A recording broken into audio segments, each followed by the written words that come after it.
Gold ऊपर जाए नीचे जाए, गोल्ड की डिमांड रहती है, शादियां हमेशा चलती रहती हैं। और भारत में आप साउथ में चले जाएं, नॉर्थ में चले जाएं, गोल्ड तो देना ही देना है या लेना ही लेना है। तो ऐसी स्थिति में आप तो कभी भी इनसिक्योर नहीं हुए होंगे कि गोल्ड का क्या होगा क्या नहीं होगा। जैसे प्राइस बढ़ी तो एक बार का लगा होगा कि कहीं ऐसा नहीं हो कि लोगों की एंट्री बंद हो जाए, कम हो जाए, ऐसा तो कभी। देखिए, हम लास्ट 25 ईयर्स से इस फील्ड में हैं और आज तक मैंने जितना भी एक्सपीरियंस है, आज तक कभी नहीं देखा कि गोल्ड का रेट नीचे आया हो। थोड़ी बहुत करेक्शन वो पार्ट ऑफ बिजनेस है, कभी आती है, लेकिन वो करेक्शन को आपको अपॉर्चुनिटी लेना चाहिए। वो करेक्शन अगर आती है गोल्ड के अंदर तो उस टाइम आपको ख़रीदना चाहिए। उसको ये डरना नहीं चाहिए कि गोल्ड का रेट नीचे आ गया या और डिप मारेगा, मुझे नुकसान हो जाएगा। बीइंग अ बिजनेसमैन, जब भी करेक्शन आती है we used to do bulk buying.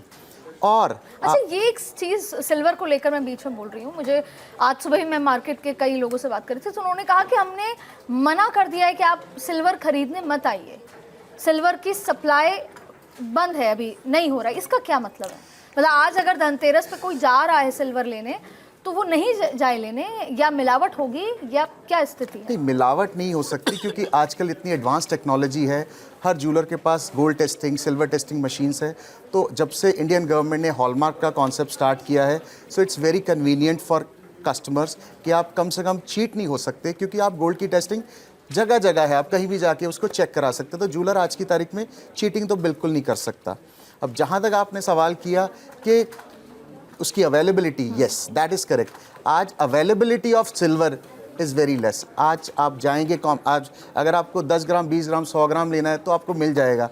अगर आपको क्वांटिटी में लेनी है सिल्वर, फॉर एग्जांपल कई इन्वेस्टर्स ऐसे हैं जो कहते हैं जी मुझे 10 किलो लेनी है, 20 किलो लेनी है, या चांदी की एक सिल्ली 30 किलो की आती है, 30 किलो लेनी है, तो उसकी अवेलेबिलिटी आपको सामने बुलियन वाला आफ्टर दिवाली दे रहा है, बिकॉज आज अवेलेबिलिटी सिल्वर की कम है।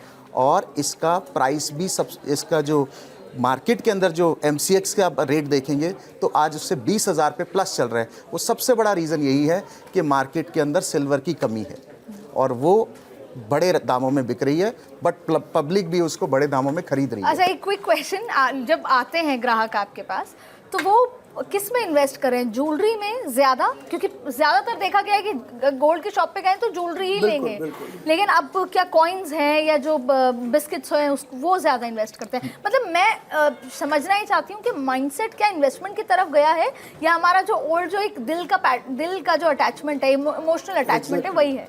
देखिए, हस्बैंड वाइफ साथ में आते हैं खरीदने, ठीक है, वाइफ होती है चलती तो वाइफ की है वहाँ पे, ठीक है जी।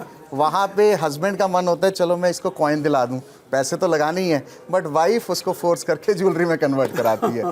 तो अच्छा, टेक्निकली फ़ायदा किस में ज़्यादा है? टेक्निकली आप मान के तो मेरे हिसाब से ज्वेलरी लेना भी चाहिए, दोनों चीज़ें लेनी चाहिए। ज्वेलरी के अंदर क्या है कि आप अपना शौक भी पूरा कर रहे हैं, और आजकल मेकिंग आप देखेंगे पहले वाले ज़माने ख़त्म हो गए जब 15%, 20%। आप सोच रहे हैं कि ज्वेलरी खरीदना बंद कर देंगे आप और सब कॉइन पे आ जाएंगे, पर वैसे देखा जाए तो ज्वेलरी में तो क्या है, जब आप रिटर्न करेंगे तो मेकिंग चार्जेस वाला डिफरेंस आता है। उसी चीज़ पे मैं आ रहा हूँ। मेकिंग आजकल वो 15-15, 20-20% वाली ख़त्म हो गई है। आपने देखा होगा एड्स वगैरह, कोई 5 ले रहा है, कोई 10 ले रहा है, कोई 8 ले रहा है, तो मेकिंग बहुत कम है।